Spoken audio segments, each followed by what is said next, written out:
Aire plurinacional. Conversaciones sobre las realidades que se viven en los territorios ancestrales con las comunidades indígenas como protagonistas. Sean bienvenidos y bienvenidas a otro episodio. Hoy hablaremos sobre identidad indígena, transmitido por Radio UNDAV y FM Riachuelo. El podcast Aire Plurinacional es una coproducción de Opinoa, organizaciones de los pueblos indígenas del NOA, la Universidad Nacional de Avellaneda como parte de la red intercultural de equipos de acompañamiento indígena RIEDAI y la FM Riachuelo. Aire Plurinacional Podcast nace del segmento radial en Romper el Cerco de la FM Riachuelo. Ramico, Yanderet, Ancha, Yachtakunap, Guaira. Aire Plurinacional. Aire Plurinacional. Aire Plurinacional. El día de hoy vamos a conversar con una compañera que se llama Alicia Caucota, que es responsable moral de educación del pueblo Cloya e integrante de la Organización de Pueblos Indígenas del NOA. Gracias por la invitación. En principio, no sé si te querés presentar, contar un poco de dónde sos, qué es el pueblo Cloya. Bien, mi nombre es Alicia Caucota, ustedes ya lo dijeron. Dentro del pueblo Cloya cumplo la función de responsable moral de educación. Pertenezco a la comunidad aborigen Laguna de Tesorero. El pueblo Cloya se encuentra ubicado dentro de lo que es la provincia de Jujuy, precisamente más en los valles de Jujuy, y dentro del pueblo Cloya hay varias comunidades que lo integran. Bueno, dentro de esas comunidades estaría Laguna de Tesorero, que es a la que yo pertenezco. Mi trabajo con respecto a lo que es educación es buscar que los niños puedan sentirse fortalecidos con respecto a la identidad indígena, también poder revitalizar nuestra cultura, nuestra lengua materna no puedo decirlo porque nosotros en el proceso de colonización la perdimos. Entonces, como tenemos muchos hermanos que también viven en la comunidad y hablan el quechua, nosotros adoptamos la lengua del quechua. Pero bueno, no todos la hablamos, pero dentro de la comunidad es parte de nosotros, que hace parte de nuestra identidad también. Como pueblo, nosotros sentimos que es necesario trabajar desde la educación para que los niños puedan mantener nuestra cultura y puedan también saber de dónde son y, como dicen, quiénes son, porque todo esto tiene que ver con el autoestima, con la espiritualidad, nuestra cosmovisión, ¿no? Alicia, vos en un momento mencionaste esto de revitalizar la cultura, o sea, la educación como herramienta principal para poder revitalizar la cultura. ¿Qué tipos de conceptos o cosmovisiones ancestrales ustedes transmiten a los más jóvenes para poder hacer que reflore esa cultura ocloya? Bueno, nosotros a partir de los saberes de nuestros abuelos, con esto de la siembra, las cosechas, las cosas que hacen nuestros abuelos, ya sean los trabajos en cuero, la cestería en sí, todo eso tiene que ver con lo que es educación, con lo que es el valor a la Pachamama, a nuestra Madre Tierra, ¿no? Que gracias a ella nosotros tenemos lo que es nuestra alimentación también. Nosotros cuando hablamos de revitalizar la cultura es de volverla a hacer vivir, porque muchas veces en las escuelas nos enseñan de otra manera. Uh-huh. Entonces, no digo que está mal, sino que no toman lo cotidiano, lo que hacen nuestras madres, nuestros abuelos en las comunidades, no toman como un aprendizaje significativo. Y nosotros buscamos que se parta la educación desde los aprendizajes, desde la familia, y bueno, de allí empezar a complejizarlo, ¿no?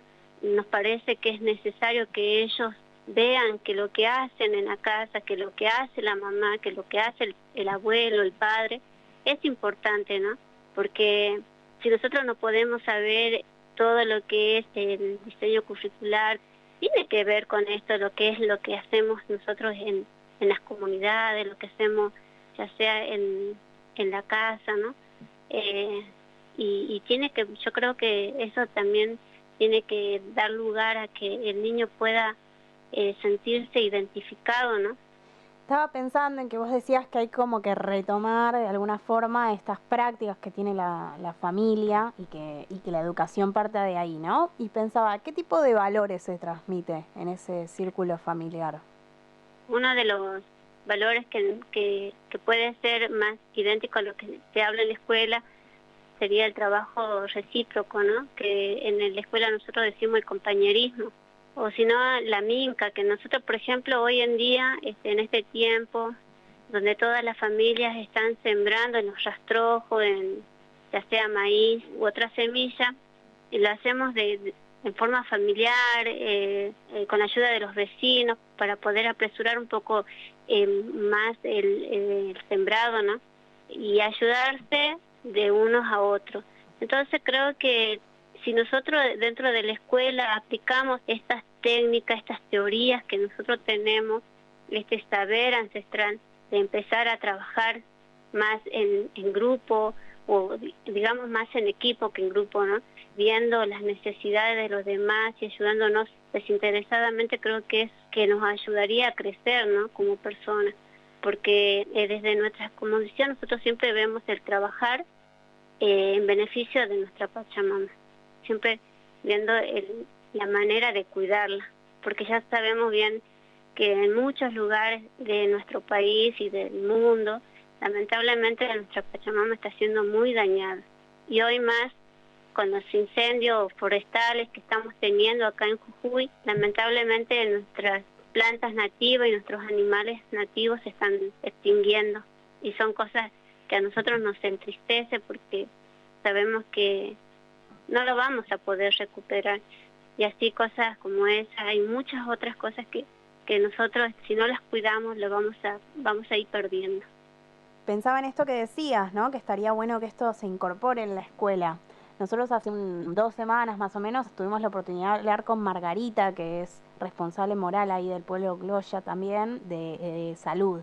Ella nos contaba que tenían experiencias de trabajo intercultural con el Estado, con el municipio, con la provincia. ¿Ustedes tienen alguna experiencia de trabajo educativo intercultural? Sí, a través de la lucha de los pueblos indígenas desde hace años logramos incorporarnos a las escuelas, donde gracias a la ley, la 26206, donde surge la modalidad intercultural bilingüe, ¿no? Y acá en Jujuy nosotros tenemos idóneos y territoriales trabajando en las instituciones educativas. Cuando hablamos de idóneos hablamos de docentes que hablan. Acá en Jujuy tenemos el quechua y el guaraní, que son las lenguas maternas más fuertes, más arraigadas a lo que es la cultura de acá. Y después, bueno, los territoriales, que serían los que promocionan la cultura. Nosotros como pueblo Cloya, como nosotros perdimos nuestra lengua materna, la lengua cacán, tenemos dentro de las instituciones escolares territoriales. Con ello estamos haciendo un trabajo bastante fuerte, ahora más que nunca por el tema de la pandemia, porque tanto idóneos y territoriales son de las comunidades, entonces ellos están trabajando en las escuelas, algunos haciendo de nexo con el docente y los estudiantes, y a la vez también pueden dar sus actividades.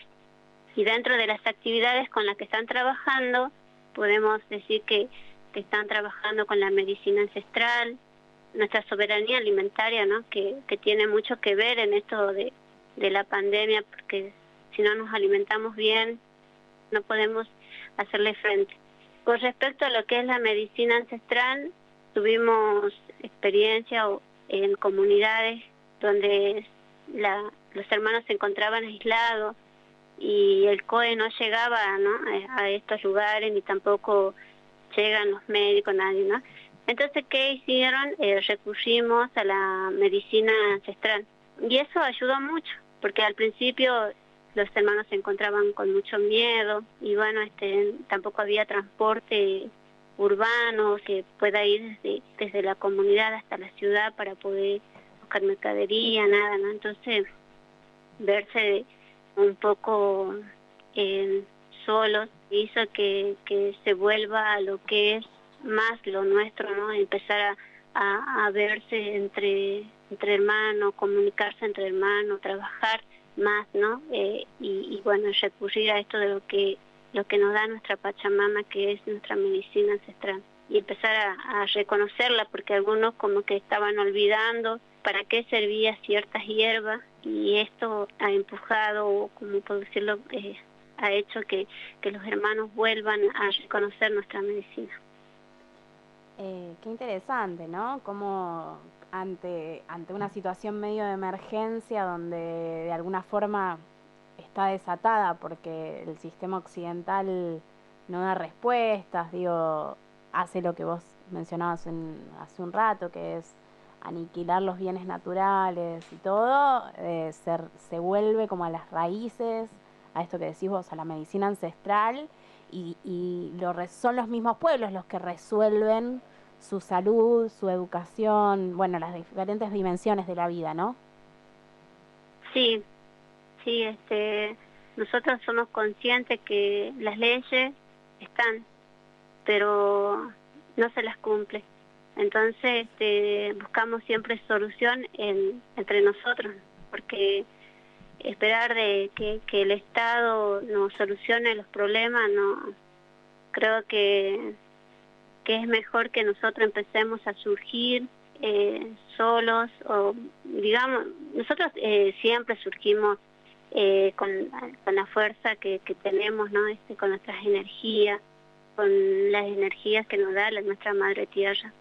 Por eso mismo también llegamos hoy en día a visibilizarnos un poco más, ¿no? Pero creo que el Estado muchas veces hace oídos sordos a nuestros pedidos, porque no les conviene que nosotros nos visibilicemos más. O sea, hoy en día nosotros estamos en lucha por el tema de que se apruebe la ley de propiedad comunitaria, ¿no? Y esto es más porque nosotros siempre nos sentimos amenazados, o sea, enfrentamos muchas causas, ¿no?, penales, donde siempre nos están amenazando de desalojo. Nosotros somos comunidades preexistentes, ya no es que nos fuimos, asentamos una vez y ya está, no, nosotros, nuestros antepasados ya vivieron en esos territorios, y nosotros somos su descendencia. Nosotros no estamos usurpando nada, somos poseedores ancestrales, así como lo dice la Constitución Nacional, y creo que merecemos más respeto en ese sentido. Vos en un momento mencionaste que, bueno, ocupás el rol de responsable moral en educación.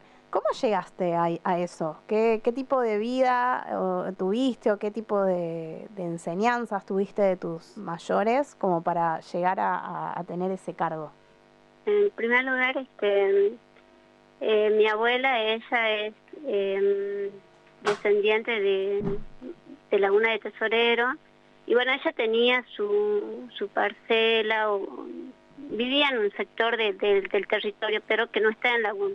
Un tiempo atrás, o sea, más o menos en el 2008, entre el 2008 y 2010, nosotros tuvimos problemas legales de territorio donde ella es desalojada.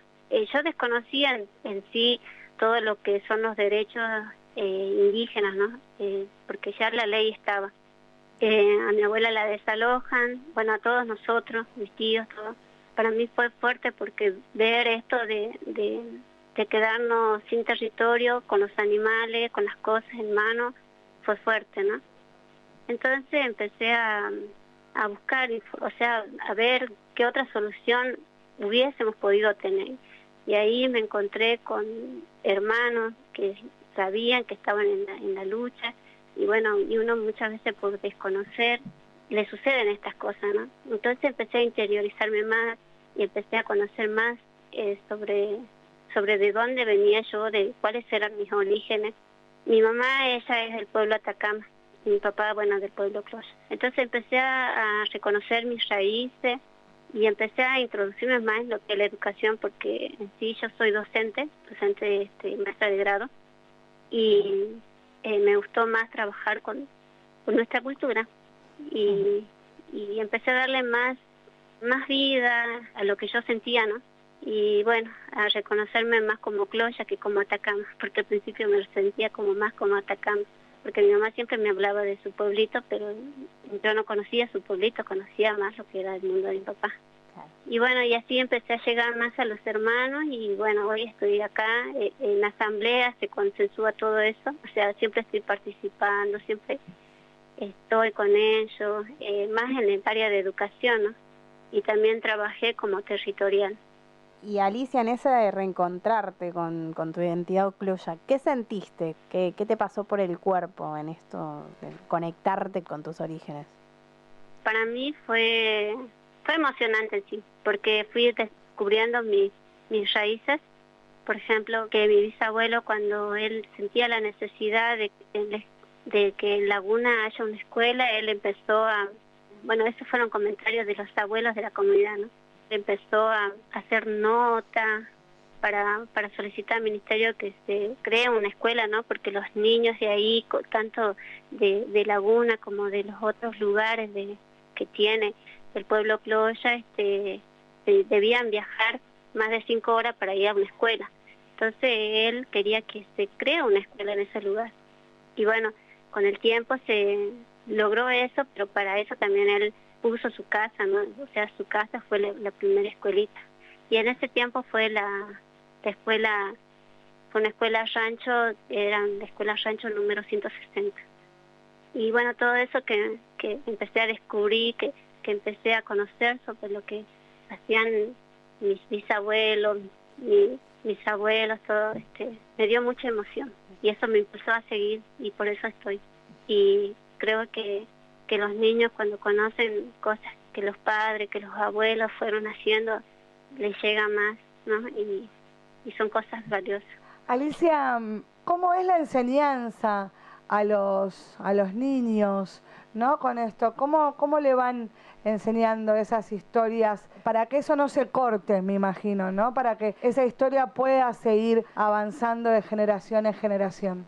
Bueno, nosotros hoy en día, gracias a la escritura, la vamos escribiendo, ¿no? Uh-huh. Y también la vamos contando de forma oral, porque bien sabemos que años antes nuestros abuelos no, o sea, si bien todos los relatos que ellos podían decir lo decían de forma oral, pero uh-huh. no había este interés de escribirlo, ¿no? Entonces hoy en día nosotros buscamos escribirla, hacerlos dibujar a los niños para poder plasmarlo y que quede, ¿no? Para las futuras generaciones y para que ellos también puedan hacer ver a sus niños lo que ellos eran o lo que nosotros fuimos, ¿no? Porque hoy, si bien somos presentes, pero mañana seremos un futuro, o que digamos seremos un pasado. Nosotros lo que buscamos es que se siga trabajando y bueno, para seguir construyendo entre todo lo que formamos, ya sea Opinoa y el pueblo Cloya, para que nuestra identidad no se pierda, ¿no? Uh-huh.